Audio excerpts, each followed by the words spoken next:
going on, guys, and welcome back to Bet Against Me. I'm Jaxon, and I'm here with my friend Christian as always, and we've got a pretty good show for you today. We're going to cover some college basketball, like always.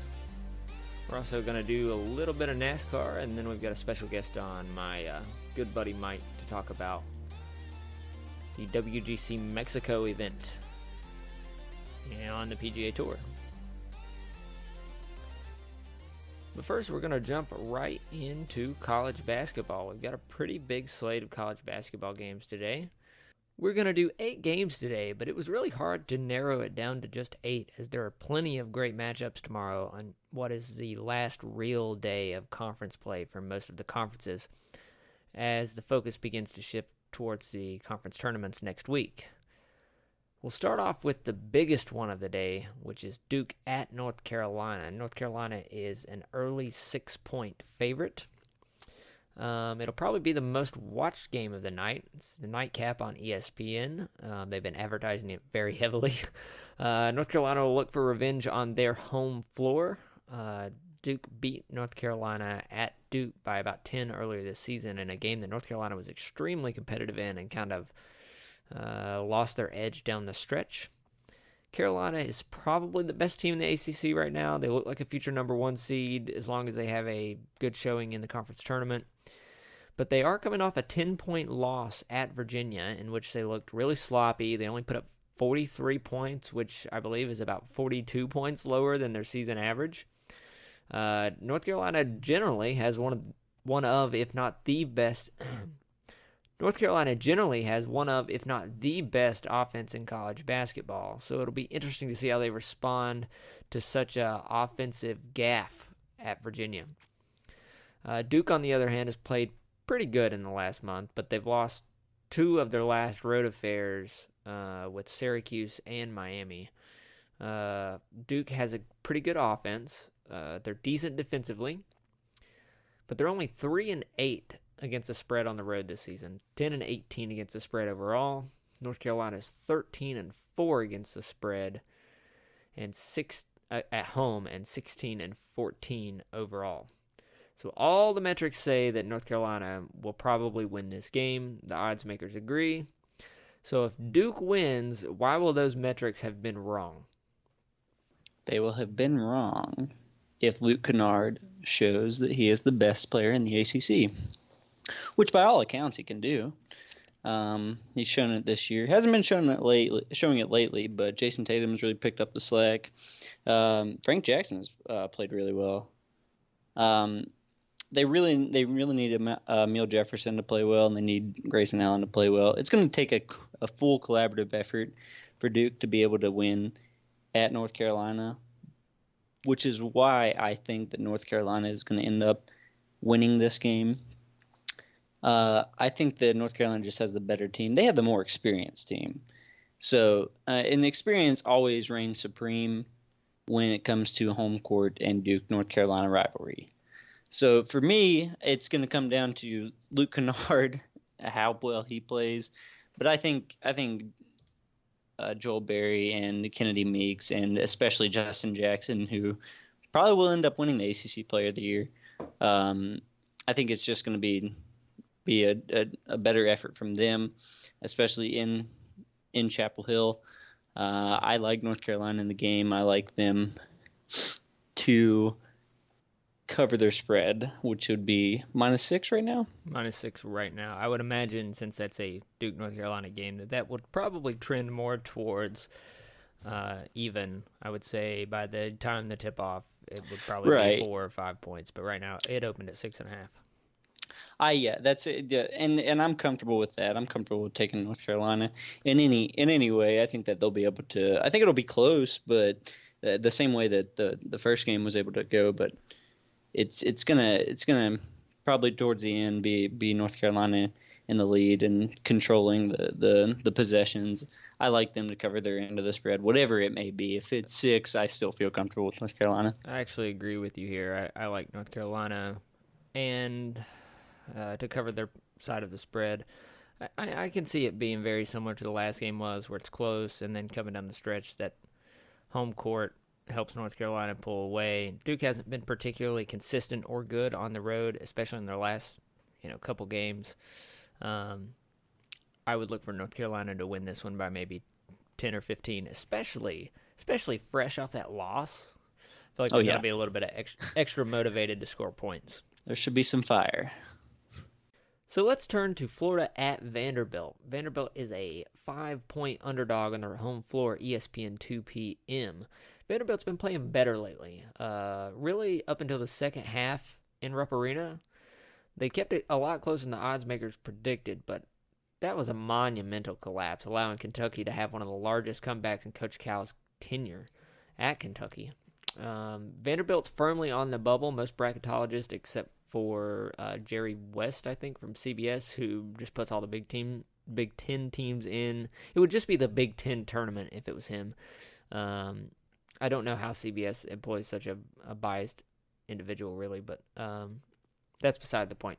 Vanderbilt's firmly on the bubble, with most bracketologists having them either one of the first teams in or one of the first teams out.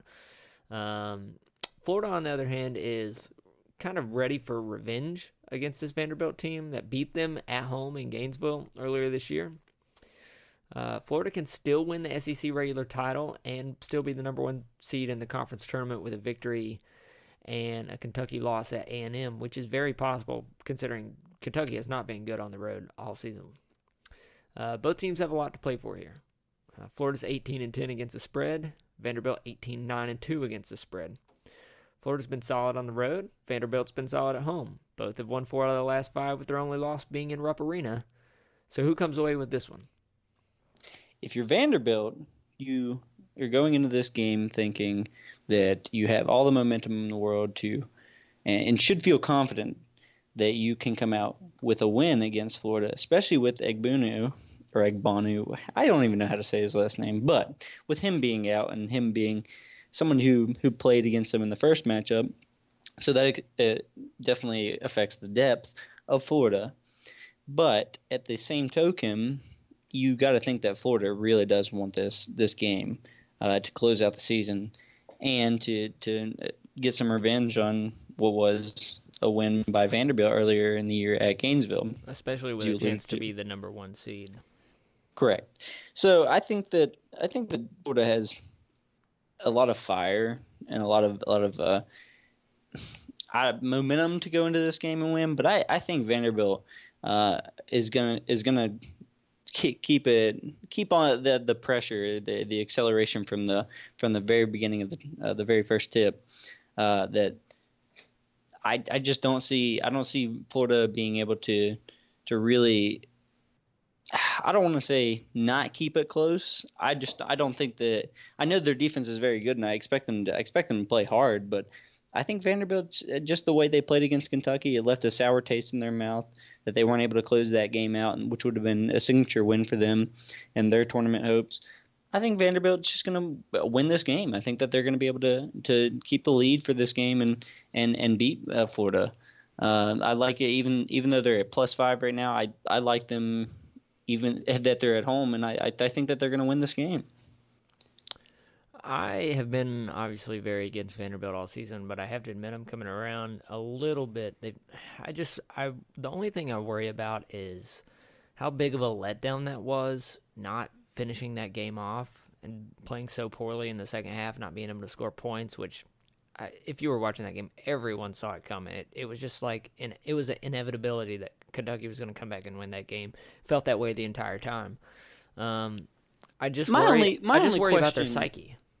Yeah, my only question is Florida going to take a page out of Kentucky's defensive playbook with how they played against them? I mean, they were pressuring them so hard after they got down that I think Florida has to at least take some of that. I think that's how you beat some lessons learned. Yeah, I think they have to take that lesson and apply it to this game. They're such a good shooting team.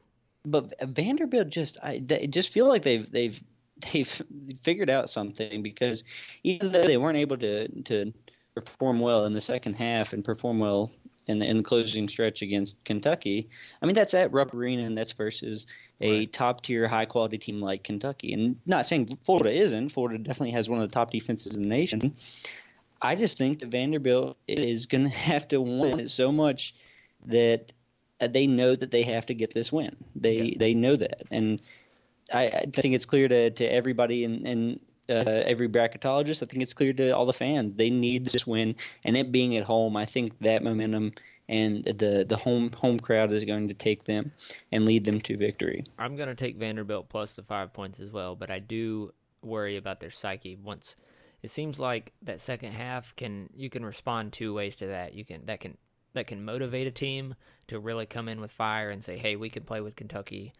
We're a good basketball team." Or it can start the spiral, the death spiral, so to speak. I could see it going either way. I can too. I'm going to take Vanderbilt and give them the benefit of the doubt for the first time in my life, but it's pretty much, it's just because I hate Florida. Hooray, progress. It's just because I despise the Florida Gators. So Kansas at Oklahoma State. Oklahoma State a 1-point favorite on their home floor in the Gallagher IBA Arena. This is a really good one. It's a matchup of one of the best teams in college basketball against one of the hottest teams in college basketball. Oklahoma State lost a close one by 7 at Allen Fieldhouse earlier this year, but that's when they were not playing great basketball. Since then, they've played really great basketball. They've only lost 2 games since then. That's been about 14 games ago for them. And both of the teams they lost to have been ranked teams, Baylor and including this week at Iowa State, who may be the other hottest team in college basketball. Kansas has a lot of star power with Frank Mason III and Jaxon, but Juwan Evans from Oklahoma State has really been carrying his team. Oklahoma State's currently 9th in points per game. Defense is kind of optional in Stillwater. It'll be interesting to see if they do make the tournament, if that offense kind of translates, considering how bad their defense is.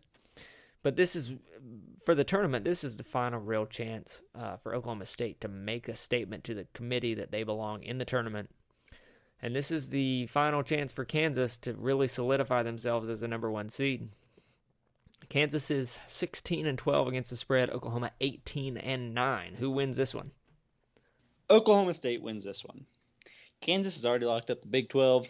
I like Oklahoma State. I like the way they played against Iowa State. I liked Iowa State to come out of that game because I thought that Iowa State would have senior leadership to lead them to a senior day victory. So I was under that impression, but it wasn't like Oklahoma State just didn't impress me. Phil Forte is a phenomenal player. Mitchell Solomon played well if he didn't get into foul trouble. And Juwan Evans just does Juwan Evans. Frank Mason is my player of the year based on how he has played all year.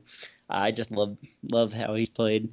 And he and Josh Jackson, Devontae Graham, I mean, they all had the ability to get past any test thrown in their way. But I like Oklahoma State in a pick'em right now.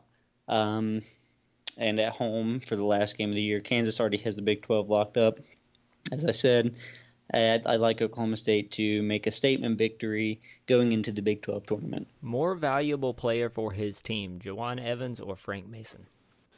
Juwan Evans, because I feel like Oklahoma State isn't in the position they're in without him at all. I don't even think that they're a winning team. I think they're below 500 if they don't have Juwan Evans. I agree with you, and I think Kansas could probably win. I think Kansas is probably a 500 team without Frank Mason still.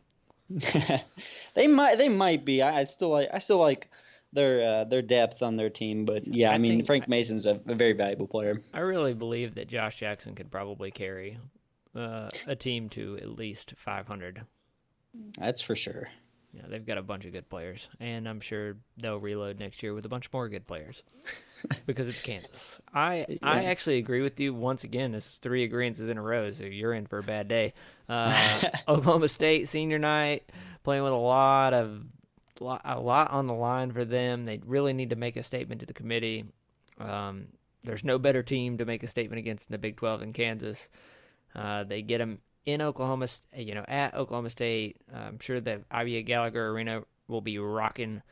Or I would take Oklahoma State in this one, even if The line right now is -1. I wouldn't be surprised maybe if that moves towards Kansas a little bit, but I just worry about Kansas's motivation to play, and I know Oklahoma State will be very motivated to play. Plus, it's just hard to win on the road. It's just, Well, we it's can't. hard for I mean, any we team to win on the road. can't count Bill Self out though to get No, his team never. ready for. But I still, like I said, I like Brad. The job that Brad Underwood has done this year with Oklahoma State is just something to marvel at. Coming from Stephen F. Austin, He's done I think he has his team ready. done a fantastic job in the second half of this season, that's for sure. Here's some more teams that have been great against the spread this season. Notre Dame at Louisville. Louisville will be an 8-point favorite or around that on their home floor. Notre Dame is a team that we haven't got a chance to talk about much on our podcast, but they've just been winning games. They had a 4-game slide last month, but since then they've won 6 straight with wins over Wake Forest, Georgia Tech, and Florida State. I think rather quietly they find themselves 1 game back in the ACC, second in the conference. They might not be getting as much national media love as they should, considering they're Notre Dame, which normally gets an abundance of national media love. But the Irish will have an extremely tough test inside the KFC Yum Center, taking on Louisville team that is both talented and great at home. Louisville hasn't lost a home game in 2017. It was December 28th the last time they lost a home game. And that's partially due to the way they play defense and the way that they rebound. They're statistically very high in those categories, and they can play offense too. They can shoot. Louisville is 12-4 against the spread at home. They're 17-11 against the spread overall, so they're much better at home than they are on the road. Notre Dame 17-10-2 against the spread. It's just another one of those games where something's got to give. Can Notre Dame go on the road, make a statement win, headed into the ACC tournament? They can, but they won't. I think it's important to distinguish the caliber of coach that Rick Pitino is. Not to say that Mike Bray isn't on the same level. I mean, obviously, the Hall of Fame head coach as well. But Rick Pitino just has his teams ready. He knows the important games. And this is an important game, not only just going into a conference tournament. This is just an important game seeding-wise. This is an important game momentum-wise, confidence-wise. This is important to Louisville because they lost to them earlier in the year. And coming off of a loss to Wake Forest, I think there's no more important game than what they're going against right now in their last game of the regular season before the conference tournament. So can Notre Dame win? Yes, obviously with Bonzie Colson, who's right there in the running for ACC Player of the Year as well. Love the way he's able to rebound and score, even with his height as a power forward, and Steve Vistoria and Matt Farrell, Matt Farrell, my bad. I mean, they have quality team. They have quality across the board. But I love Donovan Mitchell. I love the way he's been able to play this year. I just like Rick Pitino's ability to get his teams ready in crunch time, like this game. I like Louisville on the line. What is the line right now? The line right now that's what I was going to talk about. It's 8 points. Louisville -8. That's a huge line considering how good Notre Dame is. Yeah, and that's the only thing that scares me about the line is that I know Notre Dame can keep it close with anybody because of their ability to score, but Louisville's ability on defense to just absolutely batter teams and break them down and not allow them into it, not allow you to get into a comfortable rhythm is what separates Rick Pitino teams from any other, is that they are so superior defensively that it's difficult to get a grasp on how you're going to get into a rhythm or how you're going to get comfortable playing against them.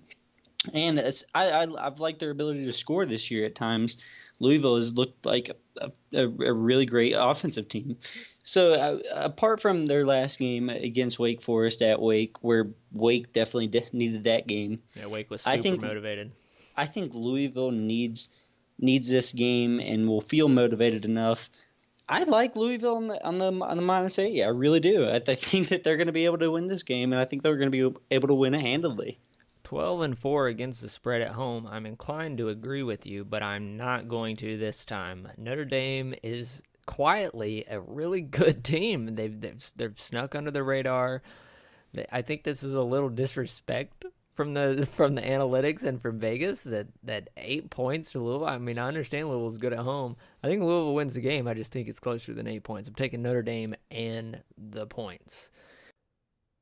Okay, so now let's turn to some PGA Tour action. The PGA Tour is for its first time in Mexico this week at the WGC Mexico. This event was moved from now President Trump's Doral. So first time to, I think, rather ironically, into Mexico.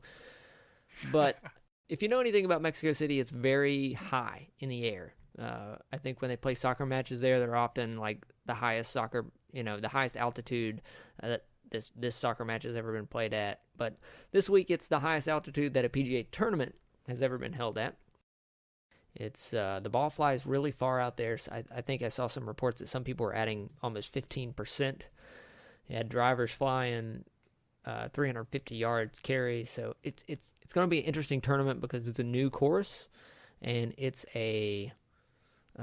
just a new experience for a lot of guys seeing the ball fly that far. So what we're going to do is I'm going to welcome in my friend Mike, who's going to help me talk a little bit about golf in the coming podcast, and hopefully this becomes a regular thing. So first, to start off, Mike, how are you doing? I'm very well. Thank you for having me today, Jaxon.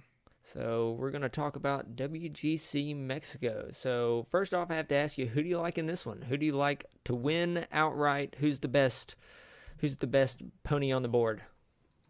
Well, I'll tell you what, after the last few weeks in golf and Thursday being the first day of this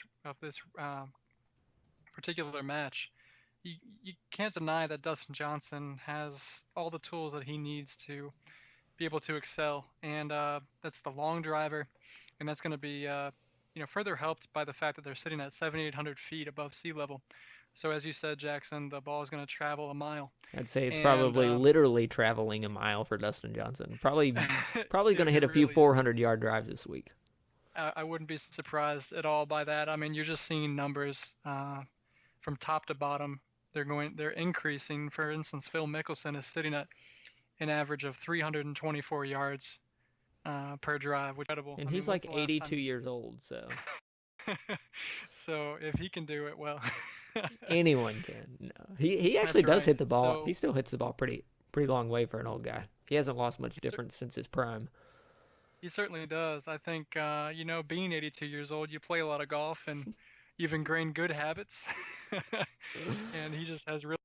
Yeah, actually, he kind of, to be an older guy, normally a lot of the older guys are try to keep their swings really simple. He's for his age, he's really quite technical. He's constantly tinkering with the swing and changing stuff, and they've always got him on the Konica Minolta BizHub swing vision, like trying to figure out exactly what he's done with his swing this year. He's an interesting guy as far as if you're into the technical part of swings. Yeah, out of anyone else on the tour, I just find that he has these shots that he ends up doing that no one else ends up doing on the tour. For instance, like when he hits the ball and shanks it to the left, and all of a sudden the ball is like on top of like a table. Yeah, he invented Bubba Watson before Bubba Watson was Bubba Watson. Yes. So the ball goes flying somewhere, and they end up hitting the craziest shots. So speaking of Phil, he's sitting at 4 under, tied for the lead after the first round. Dustin Johnson 1 under, 3 back. Two guys that definitely, I think, have a shot in this one. Dustin's at plus 850, so $10 wins 85 on Dustin Johnson right now. If he shoots a good round tomorrow, that will probably change. Phil Mickelson is plus 1,400, so 10 wins 140 on Phil. The odds-on favorite is Rory McIlroy after the first round at plus 500. I think he was plus 1,200 starting the day, and if I remember correctly, Jordan Spieth was the favorite early on today. Yes, he was. Or perhaps Dustin Johnson. I think they were really close. What do you think about McIlroy's chances in this one? He was 3 under on the day, had an eagle there on 15. I think it's absolutely incredible. I never expected it. I know the odds were definitely expecting him to do well, which he has pretty much all day. But I just didn't expect a guy coming back from a surgery and injury to a very vital part of your body when you're performing a golf swing to do so well, and he has. So it's impressive. His putting game, although it showed a little bit of tendency to just be misaligned at certain times during the day, like he's struggled in the past. He seems to have gotten a lot better today. I hope it continues. I don't know if you believe in this kind of mojo, but he was heavily criticized maybe last week for playing a golf round with Donald Trump, and now he is the odds-on favorite to win the tournament that was moved from Donald Trump's golf course. I think that's an interesting dynamic. Maybe he's playing for a little something else. Maybe that doesn't weigh with him at all, but it is certainly a coincidence, to say the least. I put some money on Matt Kuchar this morning, who was in the lead. I think overall, great value for Matt Kuchar. He was 3 under on the day. Now he sits 1 back, but he's plus 2,500, so a $10 bet on Kuchar wins $250. What do you think about that one? That's pretty stout, and good pickup on Kuchar, because I've looked at this course and I said to myself, well, the guys who can't keep the ball inside the fairway, Heavily tree lined. Exactly. There's a lot of trees out there. I think they talked about there being like 6,000 trees. A lot of trouble on that course, and so if you can't keep the ball in the fairway, you're in trouble. Matt Kuchar does just that. He's also a great approach shot kind of guy. He also putts the ball extremely well. So he has some good characteristics in the right areas for this course, make him very effective. I agree, and for that same reason, I obviously picked Ricky Fowler to win last week. He won, but for the same, I put money on him this week because I always do.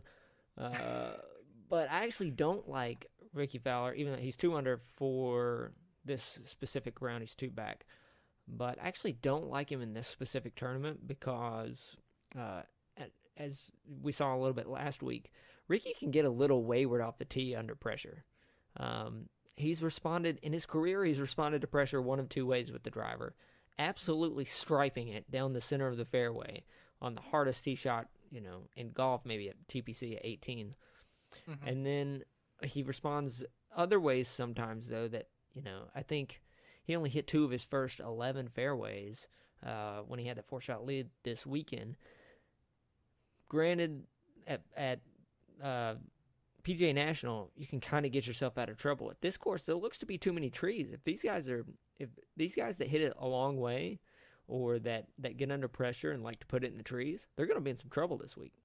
That's right, and don't forget that at sea level, when you hit the ball, and you have a guy like Dustin Johnson who hits it a mile, but he's not the greatest in his accuracy.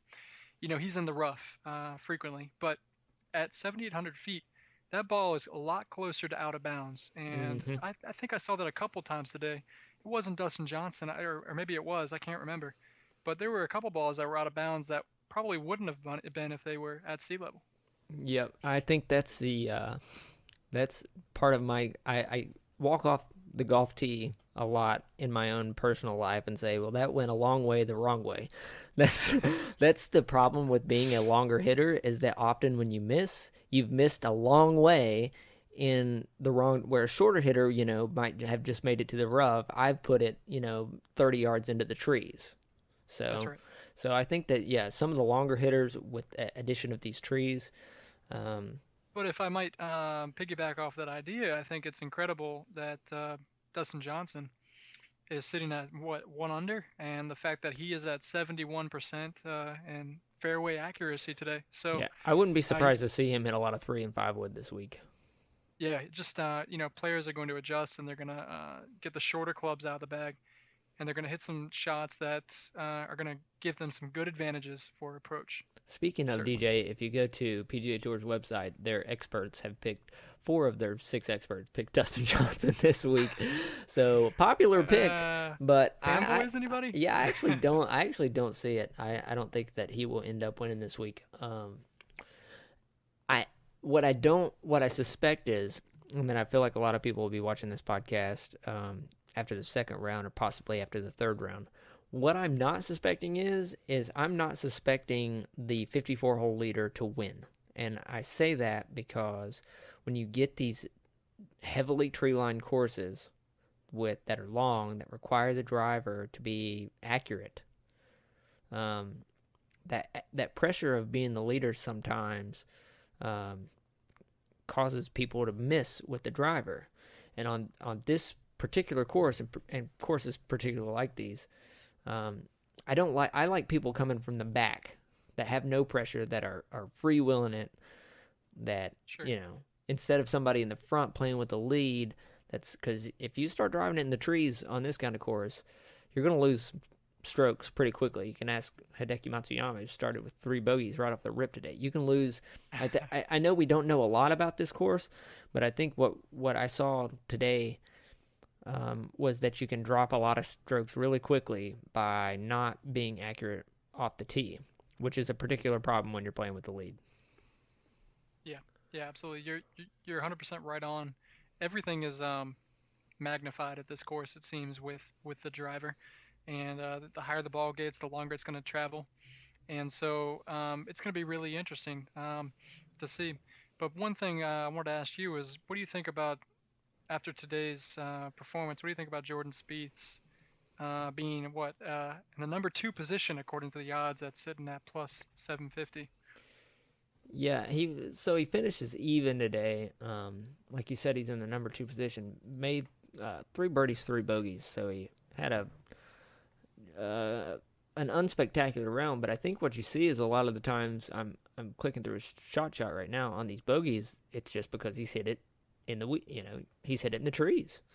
It's the same thing we're talking about. I actually don't like that bet. I think that although he's playing close enough, he didn't give the indication that. Sometimes I feel like with Jordan Spieth, you can tell when he shows up to the tournament that he's going to contend and win it, and then there's other times that he doesn't look that he's got that contending spirit that week.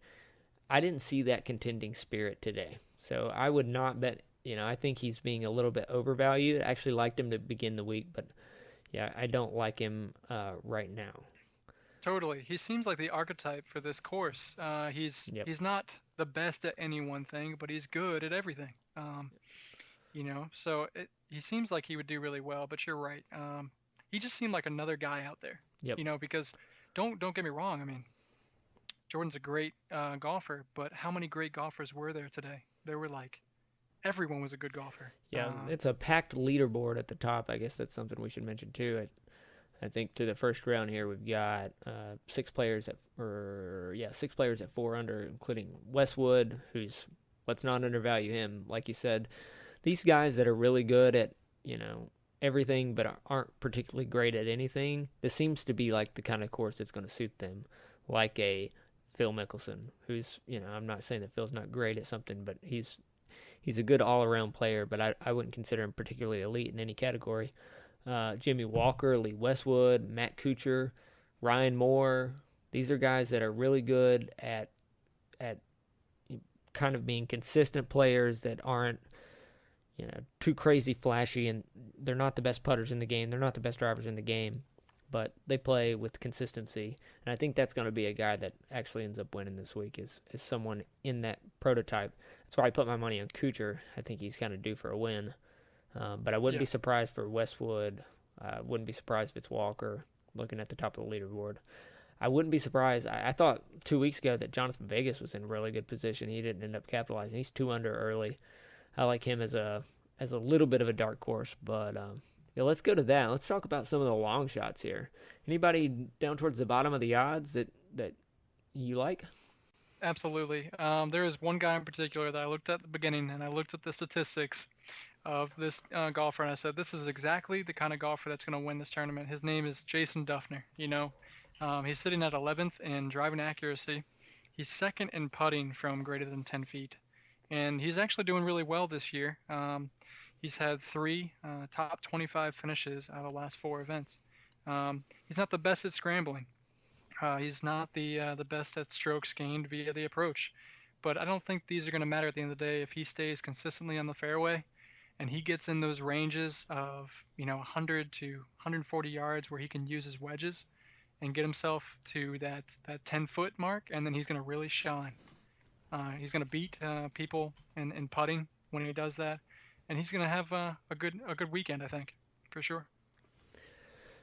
Jason Duffner was one under at the end of this round. I think he's plus 8,000 right now. $10 wins 800 on Duffner. As far as Matt Fitzpatrick played really well early. I think he kind of flamed out though. He's at plus 12,500. So that's $10 wins 1,200 on Matt Fitzpatrick. But it'll be interesting to see if he gets back. Adam Scott's plus 7,000 right now. That's good value for anybody that's as good as Adam Scott. But let's be fair. That's still not as bad as Henrik Stenson, who left because of a stomach bug. Yeah, I was gonna say Stenson backed out, withdrew this afternoon, and I tell you what, when I was thinking about who I was gonna pick for this tournament before the tournament started, I thought Henrik Stenson was the guy. I thought that he has been playing extremely well in the limited events that he played. He's coming off the hottest year of his life. And now we're playing at a course that we don't play a lot, that fits that long accurate driver, good putter approach, which is Henrik Stenson. I think if he was 100%, he probably would have won. Yeah. He would have been right up there. I agree. So for my long shot, I would probably, I'd think about looking at Adam Scott at plus 7,000. I think that's good value for him. And yeah, so next week we've got the PGA Tours in Orlando. I'm going to be in Orlando next week. Might go check out a practice round. And I'm sure that we'll have Mike on then to talk about the Arnold Palmer Invitational at Bay Hill. So thanks, Mike. Thank you for having me. It was very fun, and I am looking forward to the Arnold Palmer because he definitely one of my favorite golfers. So it's gonna be a good. It will be an emotional event. That's right. Thanks again. So let's transition over to NASCAR now. NASCAR is in Atlanta the week after Kurt Busch's victory in the Daytona 500. Atlanta is a kind of a cookie-cutter track, 1.5-mile tri-oval kind of deal. It's the Folds of Honor 500. So, Christian, I know limited information, maybe some blind shots in the dark here, but who's going to win in Atlanta? It's definitely a shot in the dark. But, I mean, at least I got one practice in, mostly qualifying runs in the first practice.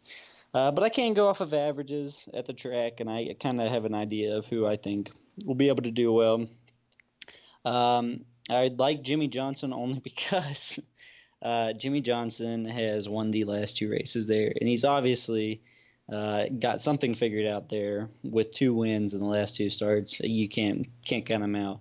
I like those odds. I'll always take those odds if you're able to show something like that. Second and third, I would say Brad Keselowski and Martin Truex Jr., both at 8-1. Fourth, Kyle Busch at 6-1. And fifth, also somebody who has 2 top 5s at the track, would be Dale Earnhardt Jr. in the last 2 races. He is at 12-1.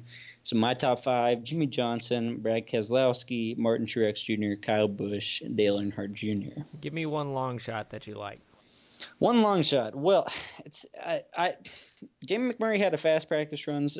So did Ryan Newman. Once again, those are qualifying runs. Chase Elliott, I'll give you that, but he's at 12-1. Yeah, actually, you know what? Give me Ryan Newman. He's at 80-1. That's my long shot. 80-1. That's the odds I like. So back to basketball for a little bit. Georgia Tech at Syracuse. This is a really interesting battle here between 2 bubble teams. Syracuse is one of the last 8 teams in, according to Joe Lunardi, so they should feel kind of safe. But Georgia Tech is the second team out. It's clear that both of these teams still have some work to do going into the conference tournament, but a loss by Georgia Tech here could be pretty detrimental to their tournament hopes. That's the NCAA tournament. I think if they lose this game, it would be very encouraging for their NIT hopes. Georgia Tech won a huge game against Pitt this week.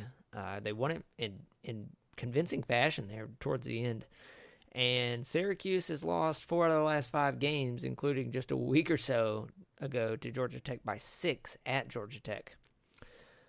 The Ramblin' Wreck is 18-10-1 against the spread, while Syracuse is 13-4 against the spread at home. So the question is, can the Yellow Jackets steal one in New York and perhaps solidify their shot at making the NCAA tournament? For me, I believe that Georgia Tech can steal one. That's only just because Josh Pastner's ability has this year and throughout the ACC play, has been to shock everybody when he's able to win something. Nobody really believed in this Georgia Tech team going into the year, so it's a marvelous job that he's been able to do with them. And keep them afloat and keep them in the NCAA tournament talk. Whereas on the other side, you have somebody like Jim Boeheim, who's taken Syracuse and has done it every year and has been able to make the tournament and been able to show the quality, a good quality team every year, except these past 2 years where last year didn't have that good of a team, was still able to make the tournament and make a Final Four somehow. So I don't know if that this is the same story for Syracuse this year. I'm not entirely in love with this team. I do like Tyler Lydon quite a bit, but I don't think I like this team as much as a past Syracuse team that Jim Boeheim may have coached. Georgia Tech right now is at minus or plus. Yeah, Georgia Tech right now is a plus 9-point underdog. No, 9-point underdog. Wow. 9 right now. It opened at 9.5. It moved to 8.5, and then back to 9 as we're doing this podcast. I would expect it to stay around there, and I think that's reflective of. Well, let me just throw this out here. I said it in the lead in there. Syracuse is 13-4 against the spread at home, and they are 15-13 against the spread overall, which equates to them being 2-9 on the road. So they are much, much, much better against the spread at home than they are on the road. And I think you're seeing that a little higher spread than maybe you would expect because Syracuse has been so dominant covering their spreads at home. Yeah, and I mean it's just amazing statistics betting wise for Syracuse.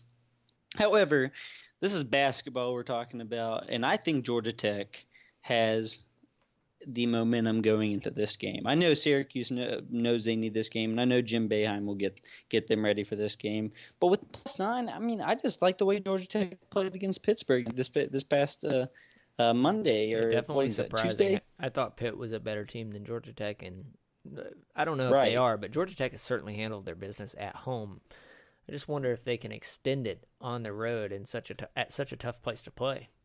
Right, and on Sunday they played at Notre Dame, and were able to keep that game close, only losing by 4. I think it's going to be kind of the same thing. I think that they're going to be able to keep it close. I do think Syracuse is going to win the game, but I think Georgia Tech is going to be able to keep this game close. I think Josh Pastner will get his team ready. I think Josh Okogie and Tedrick Jaxon will be able to play really well. I like this Georgia Tech team. I like what they've been able to show this year in ACC play, and I think it's going to be no different in this game. I like Georgia Tech and +9. Georgia Tech +9. We're agreeing too much. Like either you have turned me or I've turned you, or we're both going to miss a bunch of games. I like Georgia Tech plus the points in this one. Law of averages, they're 13-4 against the spread at home. Eventually, you would just think by, the law of general statistics that's going to work back towards the center.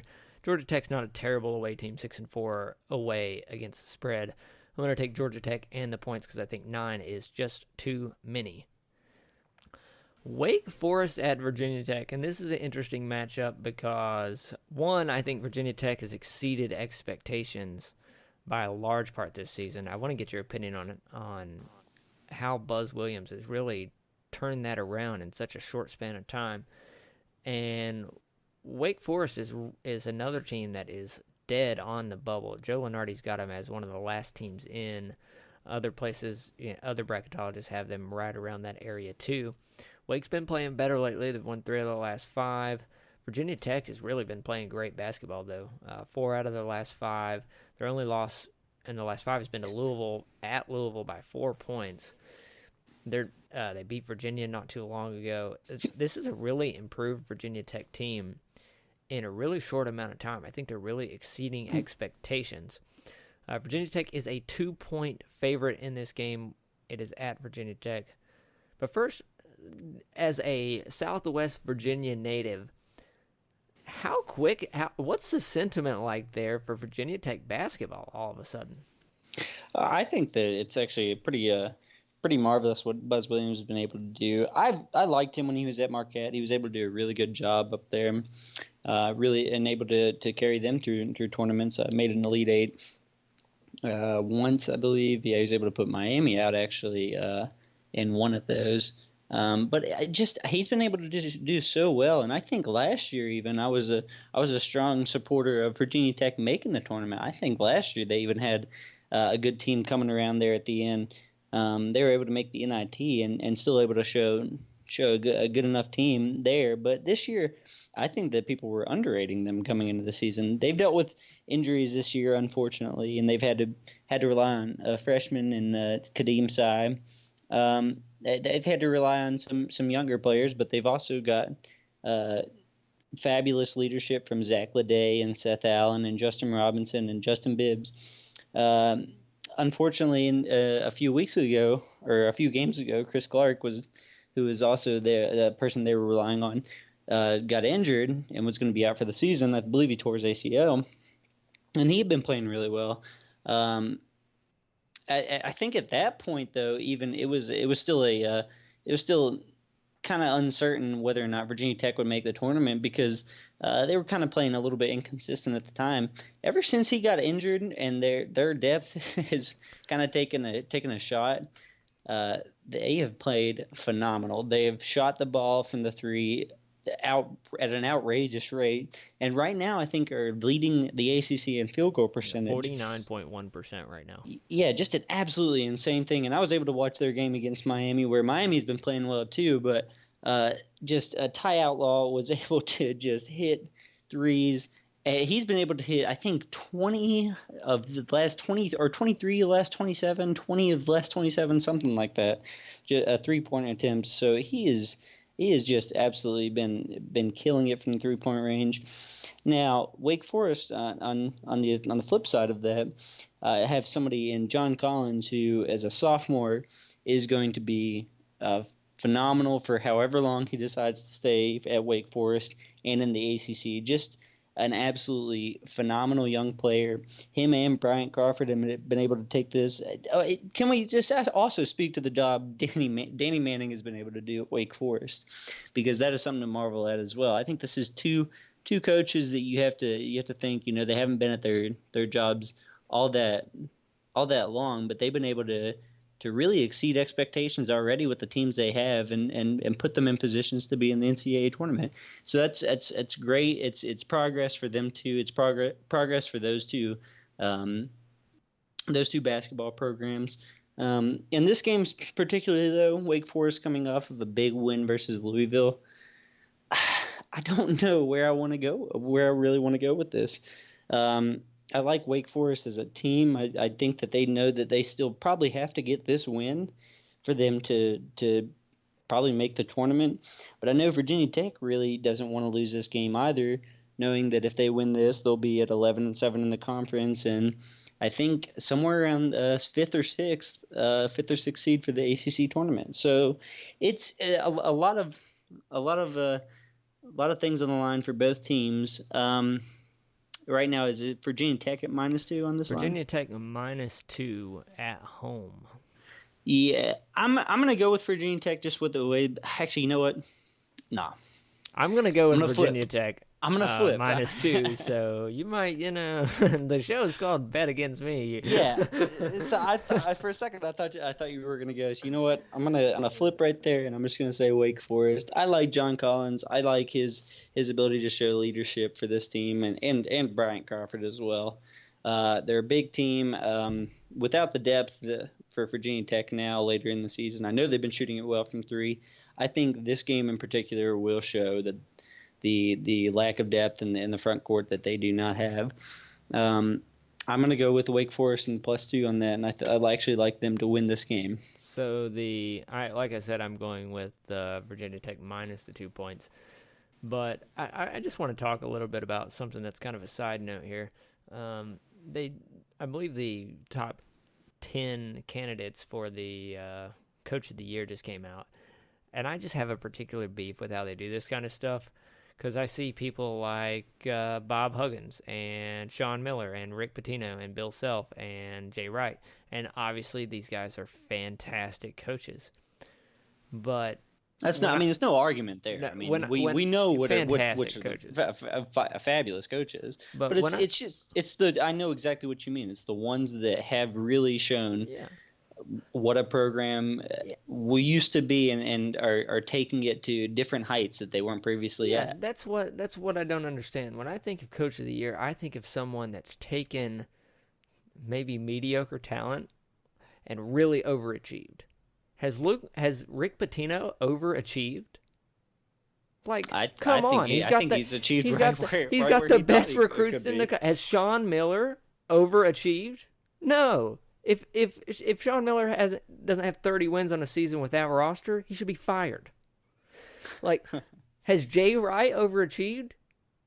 Like, that's what I don't understand. Like, Mike White's on the list from Florida. I think he's done a fantastic job. Has Bill Self overachieved? No. I like. Yeah, Mike White from Florida's done a fantastic job, even though I hate Florida.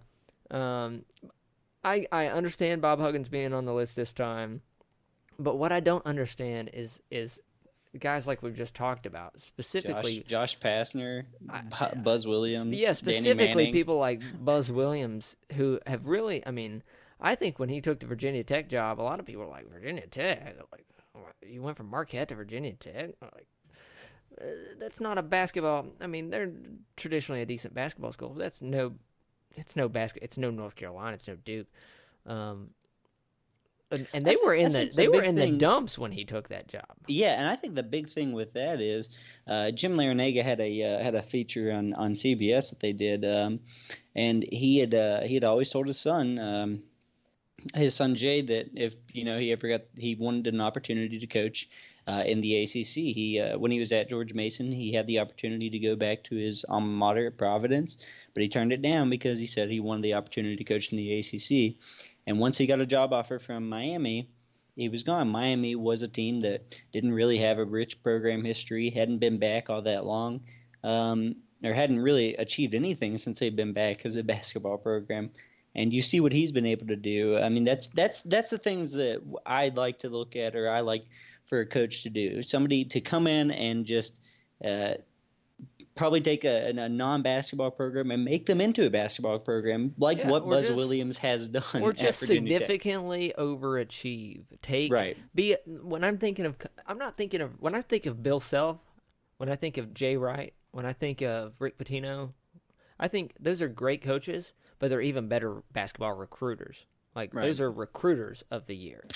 When I think of somebody that's taken mediocre talent and overachieved with it by coaching them, that's what I think of when I think of Coach of the Year, someone who has coached a player or a team to be significantly better than they are on paper, which a lot of those guys are fantastic basketball coaches, but if I was determining Coach of the Year, that would be my main criteria, not who's the most famous coach at a big basketball program that is currently doing well.